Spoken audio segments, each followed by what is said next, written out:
ชุบช่วยด้วยร่มธรรมถวายความเคารพพระคุณเจ้าพระภิกษุสงฆ์องค์สามเณรทุกรูปทุกองค์ที่เคารพอย่างสูงขอเจริญพรศรัทธาสาธุชนนักศีลนักบุญผู้มักใฝ่ในพระธรรมคำสอนของพระพุทธบาทศาสนาทุกท่านทุกคนสำหรับเจ้าวันนี้ก็ทางรายการธรรมรับอรุณอาตมากระผมเองและอาตมาภาพก็ได้รับการประสานงานจากท่านพระอาจารย์พระครูโสพลปริยัติผู้ช่วยเจ้าวาดวัดพระสิงห์จังหวัดเชียงใหม่คือมาสนทนาปราศัยถ่ายทอดธรรมะที่เป็นข้อคิดในเจ้านี้ซึ่งมือเจ้านี่ก็พอสภาพได้ทั่วไปก็ครึ้มฟ้าครึ้มฝนอยู่เหมือนกันแต่ว่าช่วงนี้ก็เป็นช่วงที่สภาพอากาศบ้านเฮาทุกภาคทุกพื้นที่เนี่ยมีความแปรปรวนของอากาศเนาะเฮาจะหันว่าหนึ่งเนี่ยช่วงนี้มันยังมาฮ้อนประปัจจัยเนาะกันได้ฮ้อนเขาอกเข้าใจเพิ่นน่ะเนาะอยู่ตรงใดก็ถึงฮ้อนมัน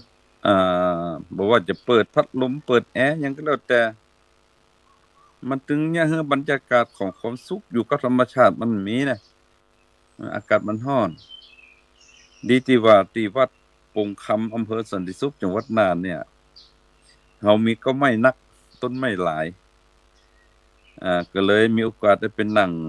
ปื้นต้นไม้พิจารณาใบไม้ที่มันร่วงมันหล่นมาพ้องนี่ก็เลยเนี่ยบรรเทาคลายจากความร้อนได้ระดับหนึ่ง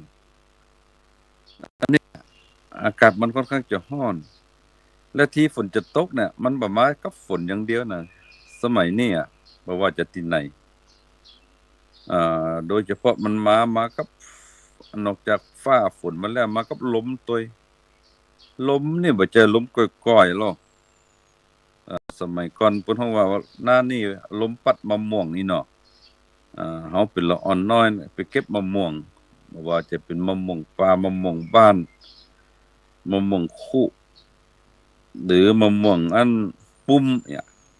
เก็บมาแล้วอันใดสุกเฮาก็มาปอกใส่จานเอาเข้ากับข้าวมันถึงล้ำแต่โดยสมัยก่อนของมันอยู่คนมันอยู่กับธรรมชาติแต่สมัยนี้ลาตำลีหมากไม้หัวมันเหล่านี้มันก็แปรปรวนไปตามกฎตามเกณฑ์ตามยุคตามสมัยจะสังเกตเห็นว่ามะม่วงเนี่ยสุกบ่ตรงฤดูเนาะสุกบ่ตรงฤดูอย่างเช่นมะม่วงปานเดี๋ยวนี้สมัยก่อนเฮานี่ถ้าหลังนั้นถ้าช่วงปีใหม่เมียงหรือว่าสงกรานต์เนี่ยเฮาจะมักจะเก็บมะม่วงป่ามะม่วงสุกมากินเดี๋ยวนี้ก็น้อยกิ๊งิตัวอย่างฮู้นี่อันนี้หลังสงกรานต์สิ้นสุดสงกรานต์มาหลายมื้อหลายวันแล้วก็ยังหน่วยบ่ปกแป๊กอยู่ยังบ่สุกเด้ถึงแม้มันสุกเนี่ยมันก็บ่ล้ำเหมือนกับมะเก่ามะหลังเนี่ยสภาพอากาศเรานี่มันแปรปรวนไปแห่งประการหนึ่งความแปรปรวนของอากาศเนี่ยมันก็จะมีผลเนาะมีผลกับ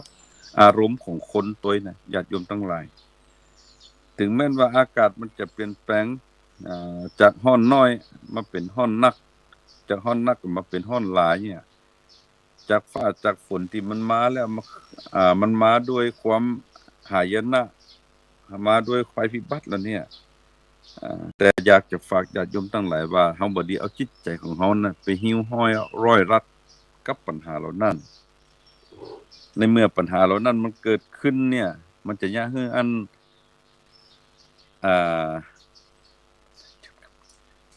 าจะยะให้หมู่เฮาทั้งหลายเนี่ยถ้าเอาไปตกลมกับปัญหาเหล่านั้นน่ะจะยะให้หมู่เฮาทั้งหลายจะอยู่ท่ามกลางของความสับสนวุ่นวายเนาะแล้วก็จะเฮาย่างเฮาคิดไปสะปะสะเปดนี่แหละ การที่เฮาคิดไปซะปัสเปดเนี่ยมันจะยะให้จิตของเฮาเนี่ยมันบ่อยู่นิ่งไม่จิตบ่อยู่นิ่งเนี่ยมันจะนำมาซึ่งของอ่าเนี่ยอยู่รับใจของความโลภความโกรธความหลงเฮียในเมื่อมันเป็นจี้อีก็จะอยากให้คนเฮาอยู่ด้วยกันมันก็จะขาดซึ่งความสุขเนาะความสุขเมื่อคนอยู่ท่ามกลางของความทุกข์เนี่ยปราศจากความสุขเนี่ยมันก็จะอยากให้การดำเนินชีวิตของเฮาเนี่ยจะขัดสนเนาะจะในหลักในธรรมะวันนี้ก็จะได้มานำเสนอญาติโยมทั้งหลายเป็นการเปลี่ยนเห็นรู้ร่วมกันเป็นการเล็กเป็นเห็นร่วมกันก็คือในท่ามกลางของอากาศที่มันเปลี่ยนแปลงไปเนี่ยสิ่งหนึ่งที่จะอยากให้คนมันเปลี่ยนเป็นไปตามสภาพอากาศก็คืออารมณ์ของคนเมื่อเจ้านี้อาตมาภาพดูข่าวตื่นเจ้ามาทำภารกิจเสร็จสับเรียบร้อยก็มาเปิดทีวีแล้วก็ดูข่าวเนี่ยมันมีข่าวหนึ่งน่าสนใจญาติโยมทั้งหลายมีครอบครัวหนึ่งหั่นน่ะพ่อนี่เป็นตำรวจเป็นอดีตข้าราชการตำรวจเกษียณยศร้อยตำรวจเอกแต่ว่าเหตุการณ์ที่มันเกิดขึ้นก็คือลูกเนี่ยเพิ่นมีลูกประจายแสดงว่าตอนที่ยังหนุ่มๆอยู่นี่ได้ลูกมาเนี่ยถ้าจะฮักลูกขนาดนักเนี่ยเนาะการสั่งการสอนลูกการเพาะบ่มอบรมนิสัยได้ตั้งความหวังไว้สูงเนี่ยบังเอิญว่าลูกได้บ่เป็นดังใจลูกติดยาเสพติดเมื่อติดยาเสพติดมาเป็น10กว่าปีเนี่ย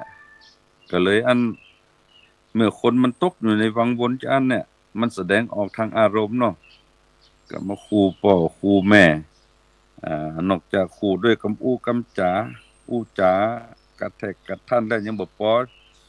มีเครื่องไม้เครื่องมือโดยเฉพาะในส่วนของการใช้ไม้ใช้ค้อนใช้มีดใช้ผ้าอย่างอีกเนาะมาทำลายของในบ้านในจองอีกก็เลยจะให้ผู้เป็นพ่อเนี่ยแต่แปแต่อดเพิ่นบอกว่าอดมาเป็น10ปีแล้วเมื่อก่อนในสมัยที่รับราชการนะเฮาก็เป็นเพิ่นก็ตั้งให้เป็นคนที่ดูแลฝ่ายในการปราบปรามยาเสพติดก็กลายเป็นว่าลูกตัวเก่านี่มาติดยาหิแล้วก็ปล้นออกจาก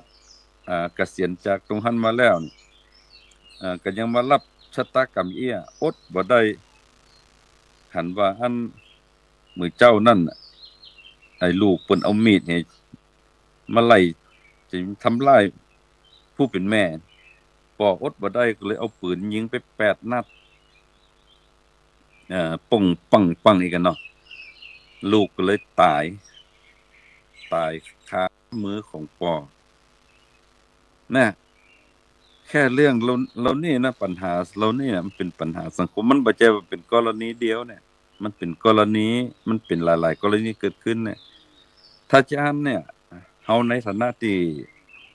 อยู่ในท่ามกลางของบวรพุทธศาสนาเนาะประเทศไทยของเฮาเนี่ยเป็นเป็นประเทศที่เฮาได้น้อมนำเอาพระธรรมคำสอนของพระสัมมาสัมพุทธเจ้าเป็นเครื่องมือในการประพฤติปฏิบัติแต่เฮาจะหันว่าระยะหลังมาในปัญหาเหล่านี้มันก็เกิดขึ้นเพราะอิหยังเพราะว่าคนเฮามันบ่ได้ใส่ใจกับการแนวทางของการปฏิบัติบ่ได้เอาไปใช้กับในการดำเนินชีวิตจริงเนี่ยเหตุการณ์ที่มันเลยเกิดขึ้นเนาะเมื่อลูกตายปุ๊บหญิงลูกตายปุ๊บคนที่เป็นตุกนักขึ้นมาทำหลายเต้านั้นบ่ใช่ลูกแล้วเนอะลูกมันตายไปแล้วแต่ว่าสิ่งหนึ่งเกิดขึ้นคือผู้เป็นแม่ก็ต้องขาดหยัง1ขาดลูกตัวเก่าไปที่ตัวอุ้มต้องมาตั้ง9เดือนอ้อมเปาะอ้อมปล่อยมากว่าจะอายุได้มามีครอบมีครัวเนี่ยได้ส่งเสียให้มีการศึกษาเนี่ยมันต้องใช้เวลาเหมือน20-30 ปีเนี่ยเรื่องลูกมาแล้วก็ได้เพาะบ่มอบรมผิดผ่องถูกผ่องแต่ว่าด้วยเจตนาที่ดีเนาะก็ได้สูญเสียเหมือนกับ ตาข้างขวาไปละแล้วก็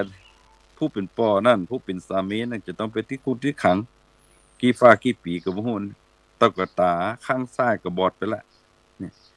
จะอีกก็เลยยังคือปัญหาที่เกิดขึ้นก็คือโ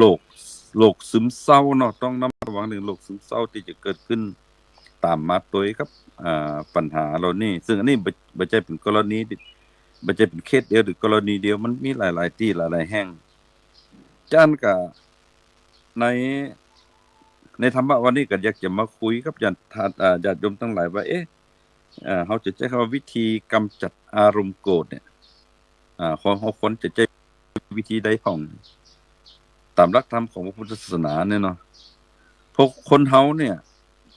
จะฮักกันจะชอบกันจะเกลียดกันจะโกรธกันจะยะหยังก็แล้วแต่เนี่ยมันอยู่ที่กำอู้การถ่ายทอดนี่เป็นเรื่องสำคัญนะการถ่ายทอดเป็นเรื่องสำคัญการคนอู้ม่วน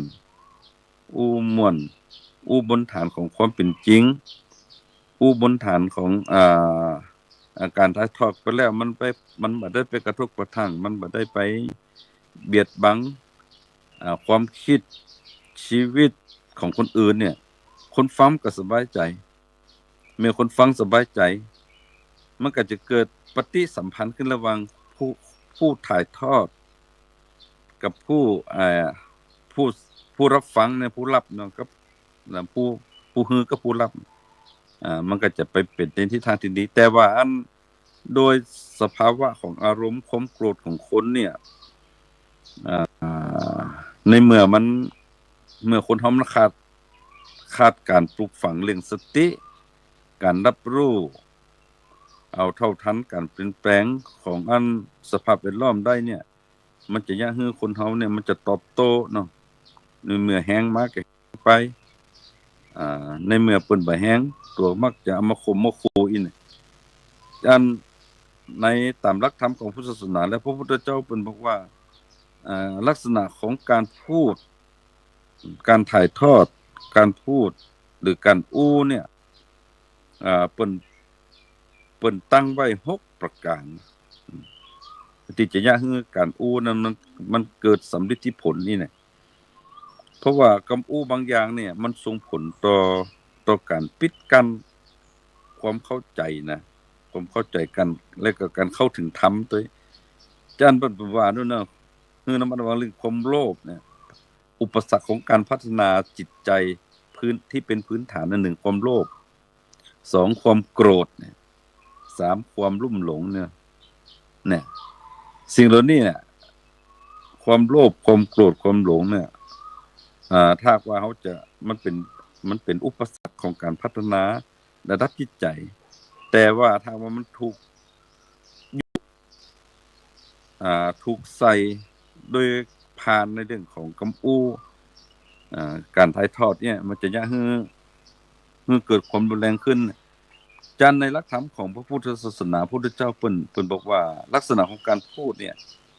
เปิ้นจะถ่ายทอดออกให้คนได้ฮู้ได้หันได้สดับฟังเปิ้นว่ามี6ขั้นตอนที่1เนี่ยวาจาที่เราจะพูดออกไปเนี่ยถ้าเป็นสิ่งที่ไม่จริงคือการอู้ความเท็จน่ะเนาะอู้ความจริงบ่เป็นประโยชน์แล้วก็อู้ไปแล้วคนบ่ชอบเนี่ยเพิ่นบอกว่าเฮาบ่ควรอู้คือเก็บนี่คือปิดไว้ให้เห็นวาจาที่ไม่จริงไม่เป็นความจริงเมื่อพูดไปแล้วไม่เกิดประโยชน์กับผู้ฟังแล้วก็ผู้ฟังก็ไม่ชอบด้วยนะลักษณะจีเนี่ยบุคคลที่ถ่ายทอดบ่ได้คนที่อู้ถ้าเก็บไว้ก็เก็บไว้เหียขว้างเอาทิ่มเอาขว้างเหียลืมเหียเนาะถึงวันเนี่ยเพราะว่าคนเฮาเนี่ยมักจะเอาความบ่จริงเนี่ยเนาะความเท็จมาอู้กันเฮาจะหันว่าความเท็จเนี่ยที่ถูกนำเสนอเนี่ยถ้าญาติโยมทั้งหลายหรือพระคุณเจ้าทั้งหลายจะสังเกตเห็นว่าช่วงเลือกตั้งเนี่ยเนาะโดยผ่านนโยบายต่างๆนานาของคนที่เปิ้นอาสาว่าข้าพเจ้าจะอาสามาเป็นผู้แทนของท่านเนิ่นบ่ว่าจะเป็นระดับไหนเนี่ยอันนี้ถ้าเป็น 100% เนี่ยเฮาต้องเผื่อไว้สัก 50-60% ว่ามันเป็นความเท็จ เราต้องเราต้องคิดพิจารณาให้ดีล่าตำรีถ้าว่าเราไปลุ่มไปหลงกับสิ่งเหล่านี้เนี่ยจะยังเกิดเป็นสองฝักสองฝ่ายขัดแย้งแข่งขันกันก็จะนำสู่ของการอ่าความที่บ่เข้าใจกันอีกเนาะการพัฒนามันก็จะจ้าจันพระพุทธเจ้าบอกว่าวาจาใดๆวาจาใดๆที่มันเป็นความเท็จบ่เป็นความจริงเนี่ยมีเฮาอู้ไปแล้วมันบ่เกิดประโยชน์เนี่ยบ่ได้แล้วก็บ่ทุกหูคนอื่นน่ะบุคคลที่อู้เพิ่นว่าจะอ่านเนี่ยอันจะต้องระมัดระวังประการที่2เนี่ยเพิ่นว่าอะไรก็แล้วแต่วาจาใดก็แล้วแต่ถ้ามันเป็นวาจานั้นมันเป็นความจริงแต่ว่ามันเป็นความจริงแต่ว่ามันบ่ได้เป็นประโยชน์มันบ่ประโยชน์กับคนฟังแล้วคนฟังก็บ่ชอบตัวอันนี้เพิ่นพระพุทธเจ้าเพิ่นก็บอกว่าตามหลักทางพุทธศาสนาเพิ่นว่าอันนี้ก็บุคคลที่อู้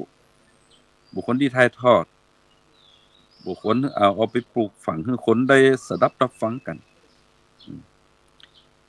แล้วขั้นที่3เนี่ยคำอู้ใดๆก็แล้วแต่ถ้าเป็นความจริงถ้าเป็นความจริงมีประโยชน์มหาศาลแล้วก็คนฟังมักจะบ่ค่อยชอบหมายความว่าคนอู้ขวนบ้านเฮาอู้ขวนภาษากเนี่ยคนก็มักจะบ่ค่อยชอบบ่ถูกหูตามหลักธรรมพุทธศาสนาเพิ่นว่าต้องหาเวลาหาโอกาสที่เหมาะสมบ่ได้อู้พร่ำเพรื่อถ้าหากว่าสถานการณ์สภาพบริบทมันบ่ฮื้อเฮาก็บ่ควรถ่ายทอดสิ่งนั้นออกไปหาเวลาที่เหมาะสมค่อยถ่ายทอดออกไปอันนี้ก็เป็นอีกประการหนึ่งประการที่4เนี่ยเพิ่นบอกว่าวาจาใดๆก็แล้วแต่มันเป็นมันบ่จริงแต่ก็บ่เป็นประโยชน์แต่บังเอิญว่าคนฟังมันชอบคนฟังชอบเพิ่นก็บ่ฮื้อพุทธตามหลักธรรมในพุทธศาสนาเพิ่นก็บ่ฮื้อถ่ายทอดบ่ฮื้ออู้ง่ายๆเนาะเหมือนกับเรื่องตลกโปกฮาทั้งหลายเนี่ยมันก็บางอย่างมันก็บ่ใช่ความจริงหรอกแต่เพิ่นเอาคนนั้นคนที่เพิ่นมีความเชื่อถือมาอู้อีกนี่แล้วก็มันบางอย่างมันก็บ่ได้เป็นประโยชน์แต่ว่าคนชอบเนาะเอ๊เฮาร้องพอกันมันก็บ่ได้เกิดประโยชน์เนี่ยตามหลักธรรมเพิ่นบอกว่าถ้าเป็นเรื่องที่เฮาบ่ควรเอามาอู้มาถ่ายทอดเพราะว่ามันบ่ได้เป็นการเรื่องของการสร้างสรรค์มันเป็นเรื่องของการนำสู่การพัฒนาประการที่5เนี่ยเรื่องจริง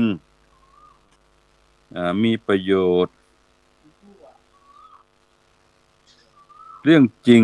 ไม่มีประโยชน์แต่ว่าไม่มีประโยชน์อันหยังก็แล้วแต่ถ้ามันเป็นเรื่องจริงแต่บ่มีประโยชน์แม้แต่ผู้ฟังจะชอบฟังตามหลักธรรมแล้วเพิ่นบอกว่าเฮาก็บุคคลที่ถ่ายทอดคือไปถึงผู้ฟังเพราะว่ามันจะเป็นบุญเป็นกุศลเรียกร้องบุญคุณต่อกันตอนนั้นสมัยนั้นยุคนั้นอ่าว่าจิแล้วแต่มันเอาเข้าแต่มันบ่ใจกันนี่เพราะว่ามันมีประโยชน์เนาะมีประโยชน์เหมือนกับการเราน่าจะขวัญนินทาอย่างต่างๆนานาเนี่ยถ้ามันแบบมันบ่มีประโยชน์ทางบ่ดีไปโอ้ว่าคนเราเนี่ย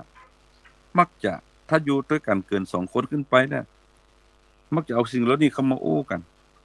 ทั้งที่ว่าตัวเองก็บ่ได้เกี่ยวข้องสักหน่อยบ่ได้ไปเกี่ยวข้องก้องกายหยังแต่ว่าเอามาอู้มาเล่าเพื่อให้เกิดเหมือนกับว่าความสนุกสนานเนี่ยคนมันฟังแล้วมันชอบสะใจเกิดความสะใจกับผู้ฟังเนี่ยอันนี้ถือว่าผิดหลักธรรมในพุทธศาสนาพุทธเจ้าว่าถึงแม้เราจะเป็นความจริงแต่ว่ามันมีประโยชน์กับเฮาบ่มีประโยชน์กับคนอื่น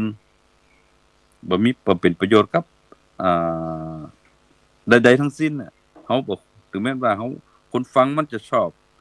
ด้วยประการหยังก็แล้วแต่บัดนี้มาอู้ถ้าอู้แล้วน่ะมันจะเป็นพิษเป็นภัยกับตัวเก่าแต่ว่าประการที่6เนี่ยขั้นที่6เพิ่นบอกว่า วาจาใดๆที่เป็นความจริงมีประโยชน์ผู้ฟังชอบผู้ฟังชอบสิ่งนี้น่ะเปิดก็ยังบอกว่าต้องหาช่วงจังหวะเวลาที่เหมาะสมที่จะพูดจะคุยจะคุยจะถ่ายทอดจะอันในช่วงของจังหวะและก็โอกาสโครงการอันของยุคสมัยนี้เนาะที่มันมีบรรยากาศอากาศสภาพแวดล้อมยุคสมัยมันเปลี่ยนแปลงไปเนี่ยสิ่งหนึ่งที่เราจะต้องเอามาใส่ใจนั่นก็คือการอู้จาปราศัยกันการอู้จาปราศัยสิ่งใดที่มันเป็นสิ่งที่ดีที่งามเนี่ยเหมือนกับอันหลักธรรมในพุทธศาสนาที่อาตมาได้นำมาแสดงเนี่ยวาจาไม่จริงไม่เป็นประโยชน์เนาะกับบุคคลที่อู้ถึงแม้ว่าสิ่งที่มาอู้นั้นเป็นความจริงมันเป็นความจริงกับมีประโยชน์คนฟังชอบฟังแล้วมีความสุขเนี่ยมันจะต้องหาคนด้วยหมายความว่าต้องหาโอกาสหาเวลาหาจังหวะเหมาะสมในการถ่ายทอดประโยชน์มันจะเกิดขึ้นสมดังใจคิดนี่เนี่ยนะจะอันก็สรุปแล้วก็มีอยู่ 2-3 ประการที่1ก็1เฮาอยู่ร่วมกันถึงวันนี้คนก็จะฮักกันจะชอบกันจะเกลียดกันจังกันเนี่ยมันอยู่ที่การอู้แล้วนี่น่ะอันใดที่มันเป็นความอู้คำพูดที่มันบ่แม่นมันบ่อยู่บนฐานของความจริงเนี่ยมันก็อุปโลกขึ้นมาเนี่ยแต่ก็เฮาอู้ไปแล้วมันบ่เกิดประโยชน์ใดทั้งสิ้นเนี่ยคนฟังก็บ่หุมตัวบ่ฟังตัวอันนี้เฮาบ่คนที่อู้บ่คนที่ถ่ายทอดประการที่2กำอู้ใดที่เฮาอู้ไปแล้วถึงแม้ว่ามันจะเป็นความจริงแต่คนบ่ชอบแล้วก็มันบ่มีประโยชน์คนมันถึงแม้ว่ามันจะเป็นความจริงแต่ว่ามันบ่ค่อยมีประโยชน์คนก็บ่ชอบฟังตัวอันนี้เฮาก็บ่คนที่อู้บ่คนที่ทอดมันต้องหาจังหวะหาโอกาสหาเวลาประการที่3เนี่ยสรุปประการที่3เพิ่นว่าสิ่งที่เราจะถ่ายทอดให้กับสาธารณชนหรือว่าคนอื่นได้เนี่ย1สิ่งนั้นจะต้องเป็นสิ่งที่อยู่บนฐานของความจริงเนาะแล้วก็มีประโยชน์แล้วก็ผู้ฟังแล้วเขาชอบใจเขาติดใจฟังแล้วเขามีความสุขเมื่อเขาฟังแล้วเขาไปคิดต่อไปขยายความต่อเนี่ยเอาไปเผยแพร่ต่อเนี่ยแล้วที่สำคัญก็คือในการจะอู้เนี่ยมันจะต้องหาเวลาที่เหมาะสมมันเหมือนกับอันเขาจังถูกสอนมาตั้งแต่สมัยโบราณว่าการทำดีย่อมจะได้ดีคนทำบ่ดีย่อมจะได้สิ่งที่บ่ดีตอบแทนอันนี้มันเป็นอมตะวาจานี่อันนี้เพิ่นบอกว่าการเฮาจะถ่ายทอดอู้กับคนอื่นถ้าว่าสภาพแวดล้อมมันบ่พร้อมที่จะอู้เนี่ยเฮาบ่ต้องอู้เฮามักจะถูกสะท้อนย้อนกลับมาว่ามันแต่ก็แม่นแต่ก็คนนั้นหยังเนี่ยจะมันหยังได้ดีคนนี้เนี่ยอีบ่หันว่าจะได้หยังแต่ว่าในความเป็นจริงเนี่ยในลักษณะอันนั้นมันเป็นอมตะเนาะมันเป็นอมตะว่าจะว่าทำดีย่อมได้ดีทำชั่วย่อมได้ชั่วเนี่ยมันเป็นธรรมที่มันถ่ายเปิ้นให้ถ่ายทอดในจังหวะในโอกาสกับบุคคลที่จะพร้อมฟังนี่ทำดีคนทำดีย่อมได้ดีก็คือหมายความว่าอันหยังก็แล้วแต่ถ้าเป็นสิ่งที่ดีๆเฮาทำเนี่ยเมื่อคนน้อมนำไปปฏิบัติเป็นแนวทางการดำเนินชีวิตเนี่ยมันก็จะได้ดียกตัวอย่างเช่นหลักเอาง่ายๆบ้านเฮาเนาะภาษาชาวบ้านคือหลักศีล5ศีล5ข้อเนี่ยบางคนที่บ่เข้าใจเนี่ยทั้งที่มันเอานี่เป็นเรื่องของจริงนึงเนี่ยเฮาบ่เบียดเบียนกันเฮาบ่เบียดเบียนไผแล้วบ่เป็นผู้ร้ายอาฆาตมวยไปลักของไผบ่อิจฉาตาร้อนไผเฮาบ่ละเมิดสิทธิเสรีภาพของคนอื่น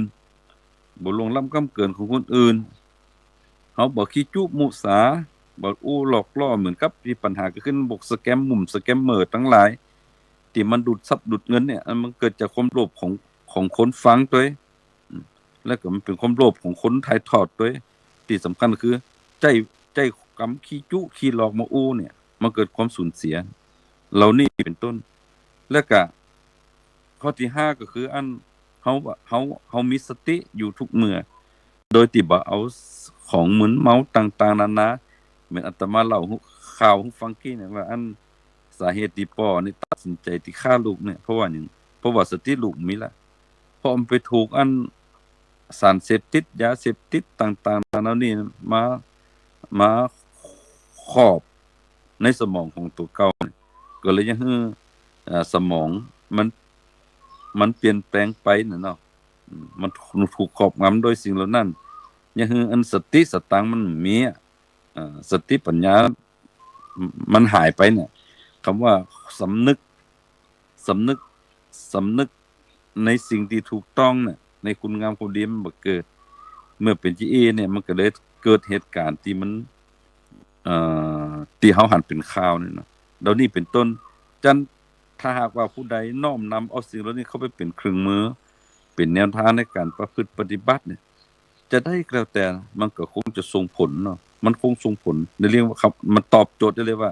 เนี่ยคือการทำความดีแต่ถ้าหากว่าเฮามีแต่อันหันเปิ้นมีก็ไขได้หันเปิ้นกี้ให้ดูแค่นอ่อนในแต่งแข็งในเว้นเนี่ยลองคิดเยอะกันอันนี้คือพื้นฐานของความโลภเนี่ยถ้าเราทำไปเนี่ยมันมักจะอันยะฮือบานความยั่งยืนที่สำคัญก็จะนำมาซึ่งความชิบหายที่เกิดขึ้นกับทั้งตัวเฮาตัวคนอื่นตัวสังคมตัวเฮาจะสังเกตหันปัญหาที่เกิดขึ้นทุกวันเนี่ยเพราะคนมันอยู่ในวังวนสิ่งเหล่านี้อันนี้ก็คงจะได้เจริญพรนำเรียนกับท่านทั้งหลายได้เข้าใจเนาะในเจ้านี้ก็โดยข้อจำกัด1เวลาถึงพระอาจารย์บอกว่า 7:00 นเช้าจนถึง 7:30 ตอนนี้ก็ได้เวลา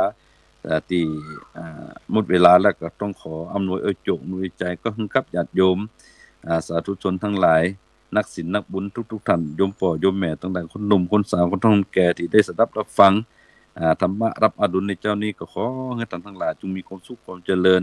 คิดสิ่งหนึ่งประการใดก็ขอให้สมความมุ่งมั่นปรารถนาคิดเงินขอให้ได้มาก่อคิดทองขอได้มาคิดอยากให้ได้คำก็ขอให้ได้มาหาลังไหลเทมาเทมันทำว่าทั้งหลายเอาพุทธเป็นผู้นำเอาพระพุทธเป็นผู้นำเอาพระธรรมเป็นที่พึ่งเอาพระสงฆ์เป็นที่ปรึกษาหารือไม่เกิดปัญหาขึ้นมาปัญหานักก็จะกลายเป็นปัญหาเบาก็จะกลายเป็นปัญหาบางจะเป็นเรื่องปกติที่เขาจะอยู่ร่วมกันอย่างมีความสุขก็ขอท่านหลายจงประกอบไปด้วยอายุวันนะสุขภาละปฏิภาณธนสารสมบัติด้วยกันทุกคนทุกรูปทุกองค์เทินขอเจริญพร